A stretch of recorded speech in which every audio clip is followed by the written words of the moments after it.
Hey everybody, welcome to the Ron and Rich Drug Show. I'm your host, Ron G. I'm your classmate. This is my buddy Rich. We're here to talk to you about drugs. This is the first and only episode of the Ron and Rich Drug Show. So welcome. Let's get down to business. Good to go? So here we go. So listen, first we're shooting this all in one take. A couple reasons for this is that I don't know how to edit, and we believe in long formats. We don't believe in cutting and going back to stuff. We think that it's important to really marshal evidence from all sides to get the nuance of the conversation. That's why we need the long format. Good to go? So, here we go. First, introduction in order. I'm Ron G. I'm your classmate. I sit on the right. I'm the one who always the weird outburst. This is my buddy Rich. I've known him since I was 14.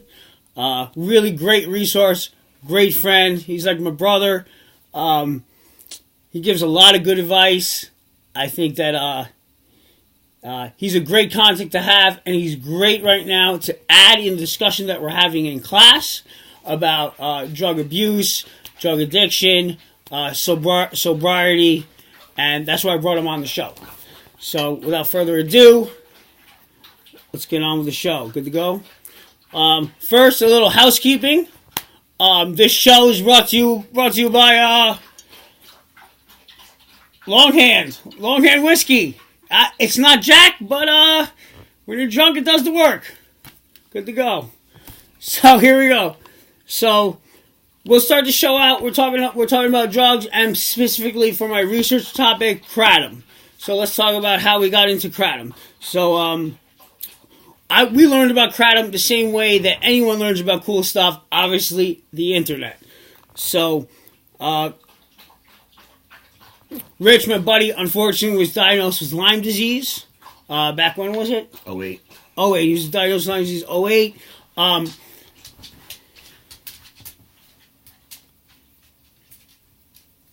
So when you're diagnosed with Lyme disease, the problem is that a lot of doctors don't really know anything about the disease. It's hard to diagnose if you don't see that. Usually there's you get a tick bite somewhere, and there's a wheal, they call it. And if you don't see that, people don't really know that it's Lyme disease. One of the chief complaints about people that have Lyme disease is they complain about a lot of prolonged weakness and pain. But the problem is that you don't look sick, and you don't look like you're in pain, so people say, well, what's wrong with you? You're not in pain. But you really are in pain. That's usually a general consensus of people with Lyme disease. Would you agree? Yeah, absolutely. Absolutely. I think it's in your head. They think it's in your head. So my man has Lyme disease. He doesn't know what to do. He goes to the doc. They go to the doctor, and they find out he has Lyme disease and a few other co-infections that ticks give. Something called Babesia. What was it? Babesia and ehrlichiosis. Babesia and ehrlichiosis.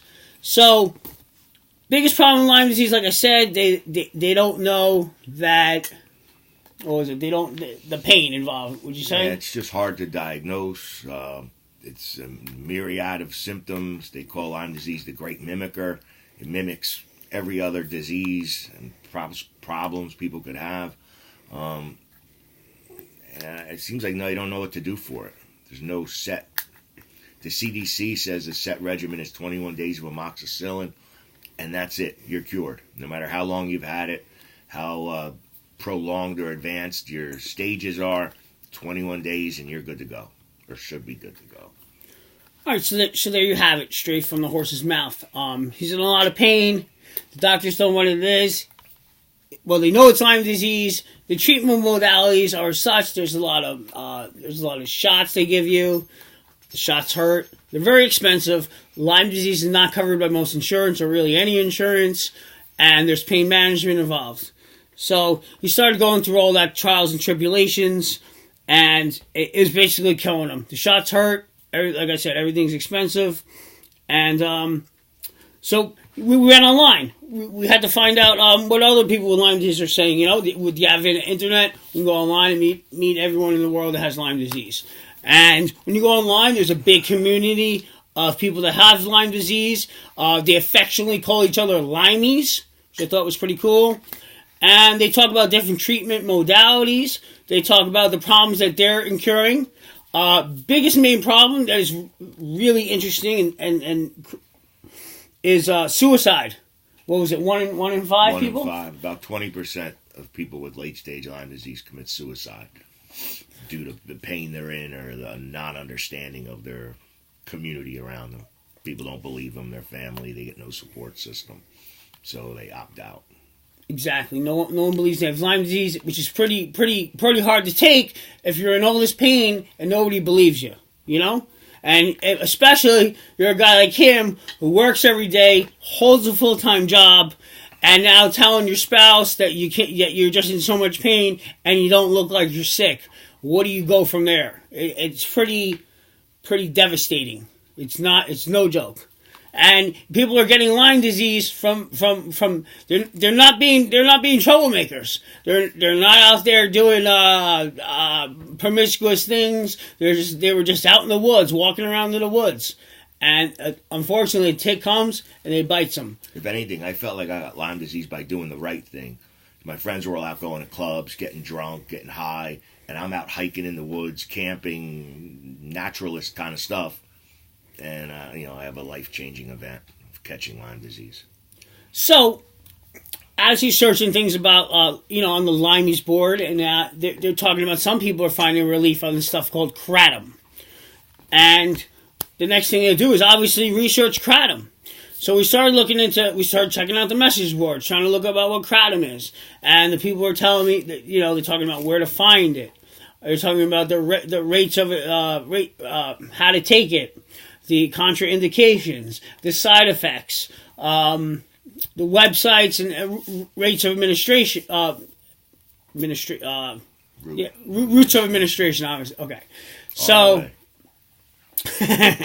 so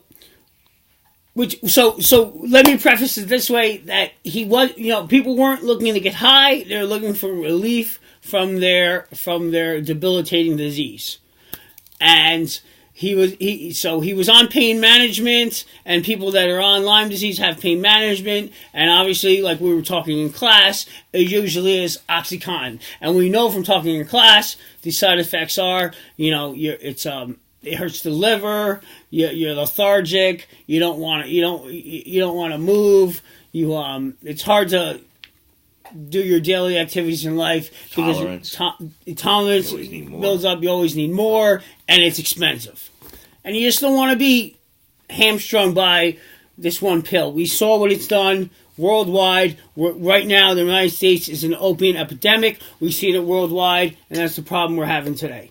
So now we go to let me see.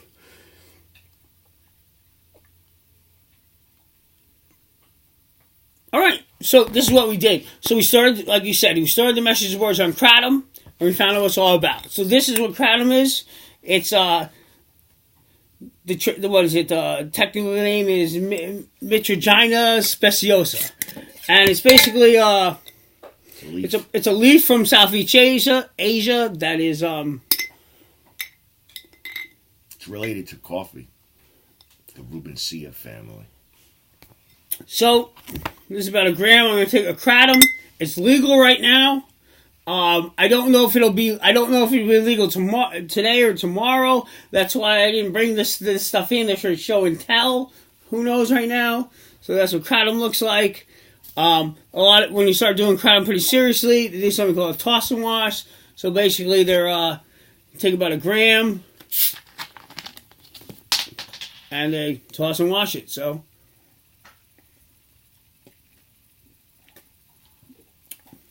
So good.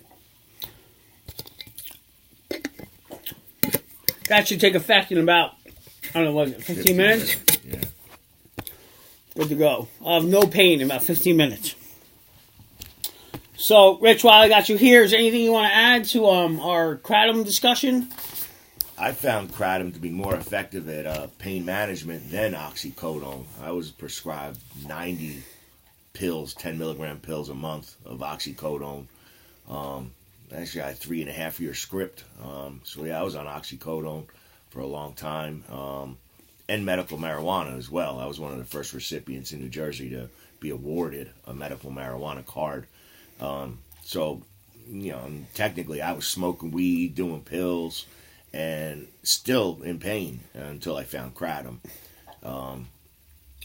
Kratom helped me more than the oxycodone did, and it's I don't need to see a doctor to get it. I can get it over the internet, and sort of gave me some feeling of being in control of my own medicating myself, what I want, what I'm looking for, how much. And yeah, I've been using kratom for almost 10 years now. So like you said, just want to reiterate that this was coming from a place of looking to get off pain management. We weren't trying to get high. If you think about it, he was on oxy, he was on marijuana, and he was looking for stuff to get off it. So he could have kept on the route of getting high and doing oxys, but he didn't. He didn't want that route. And now that he is, it's funny that now that he is on kratom and he's older, he doesn't like the weed. The weed gives people anxiety. And second topic of the medical marijuana, if you think about it, we don't really think that it works so well. It only is weed. Get you high. It gets you high. Or forget about your pain for a minute. If you've been used to getting it on the black market, or if you've been getting it from your friends, how much relief is it really being? And at $550 an ounce at the dispensary. Also, here's an article we found right here.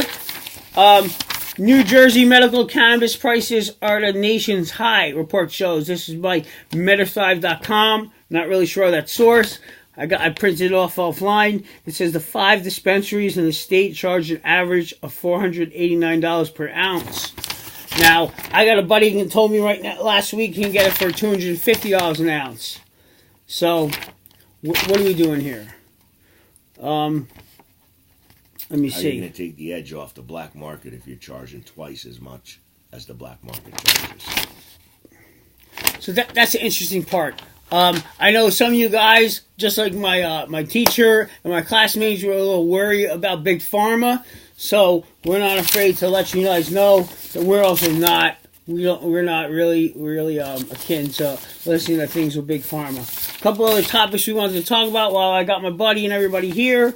We were talking about. So we talked about medicinal marijuana. We don't really think it's all that it's cracked up to be.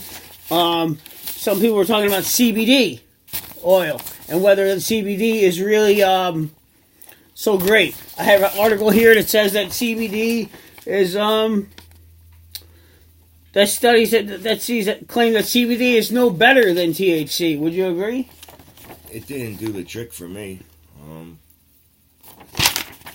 I'm looking for pain management, whether it would cover people with anxiety disorders or eating disorders. Sure, it may be more effective for them and what they're looking for in medicine. But as far as a chronic pain patient, it didn't hold a candle to kratom. Excellent. Well, hey, that's about it for the Ron and Rich Drug Show. Once again, thank you for listening. We tried to be very informative. We tried to keep this at one take, so I apologize for any, I don't know, our sophomoric ways of doing this. Take care, and we'll see you next time.